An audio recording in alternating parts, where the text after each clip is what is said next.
excited, a little sleepy, but before I go to sleep, let's talk about something that's very interesting. Oh, how my divine masculines and divine feminines in the process of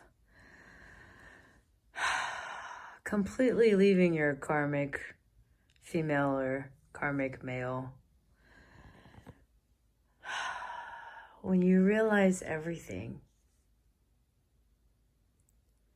and you see for things how they truly are, and your karmic female or your karmic male behind closed doors is very vicious, spiteful words, gaslighting you, belittling you, telling you you're worthless, nobody's gonna want you. If you leave me, nobody's gonna want you. You're never gonna find someone like me.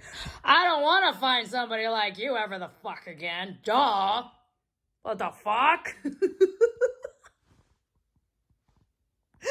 I'm just saying. We learn from unhealthy relationships to never ever do it again, right? And sometimes it takes us a while to get out of it. So anywho, so you're in this process, and it's very overwhelming, very stressful, and honestly, karmic females and karmic males are crazy. To protect yourself is the best way is involving law. If it gets to that extent, like myself, putting a restraining order on, and to protect my peace, my home with my boys, and involving family court to settle everything to be more reasonable and less drama. So each individual, each parent can move forward in life, because in the end, it doesn't help the children, does it? No, all the children just see is yelling, screaming, cussing. One's belittling the other one, and the other one is trying to stand up for themselves. So it's constantly arguing, unhealthy relationship. And that's what your child develops. That's not healthy. What was the point of bringing a child into this world if you're just going to traumatize them for the rest of their life as a child? And usually the people that are like that, they are the ones that grew up like that. The karmic females and the karmic males grew up just like that. Monkey see, monkey do. And this is why it's so important that us parents now, yes, us parents now, we have kids, to stop that if we've experienced that. You think I didn't experience negativity with my family and my parents' household? It was horrible. Seeing the things that happened with my brother as a little kid, how my mom would argue with my brother and how I would be involved in trying to be the mediator, trying to calm everybody down, trying to remind my mom she's a good mom, trying to remind my dad that he's a good man, but he needs to stand up more in front of my brother and put his foot down, and try to tell my brother to calm the fuck down. This is me as a little girl. Trying to bring peace into the household as a child. I knew, and I told myself,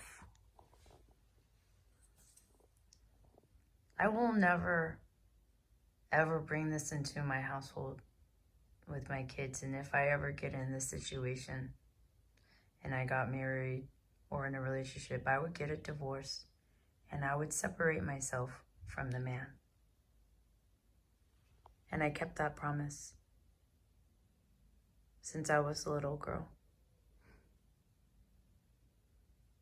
No one wants to do it, but you have to, because in the end, the kid, the child, the children suffer. And to me, that's not worth it. I bring in 2 kids that are my blood, and I'm adopted. So these are my babies. I will do whatever I have to do to be a really good mother to my kids.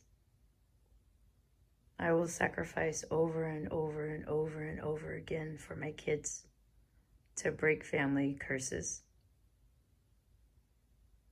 to share with them everything that's beyond than the trauma, the scars, the triumphs. There's always a meaning and a reason behind it. It's a story.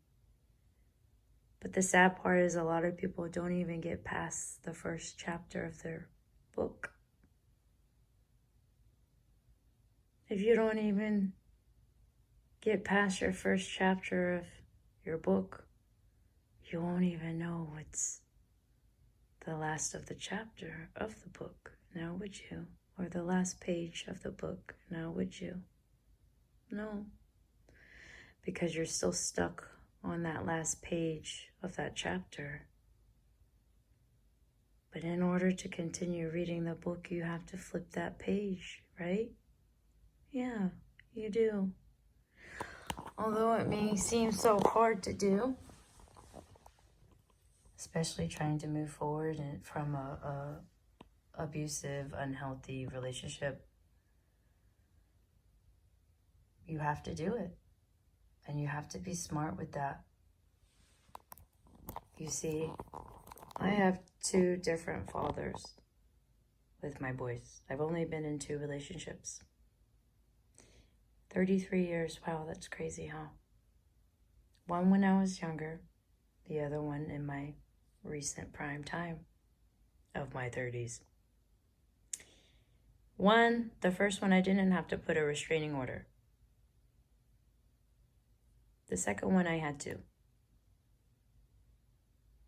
I know how to co-parent. Been doing it for 14 years.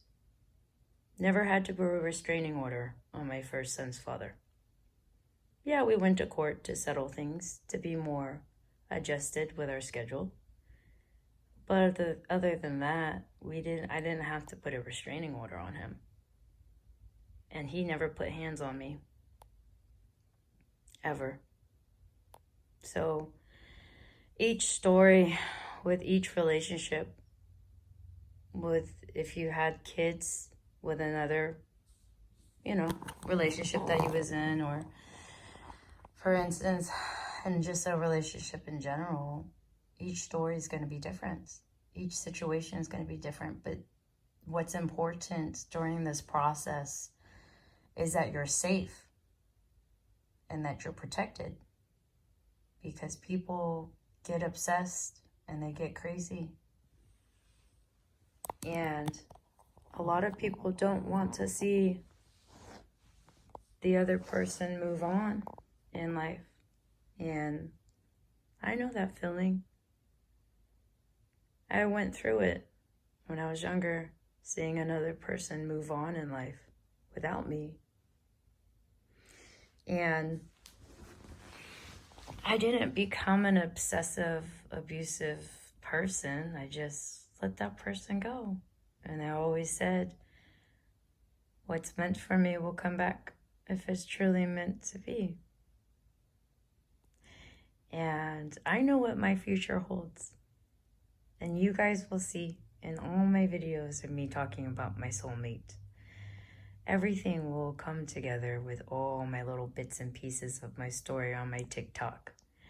And this journey on YouTube is just the beginning. You guys are watching me from the beginning through the whole process of who I'm going to become in my near future, of what I vision, of what I've manifested, of what I see in my personal life. With all the beautiful, beautiful manifestations I have visioned in my life since I was a little girl. And everything will be revealed. And then this journey of my life will inspire yours too as well.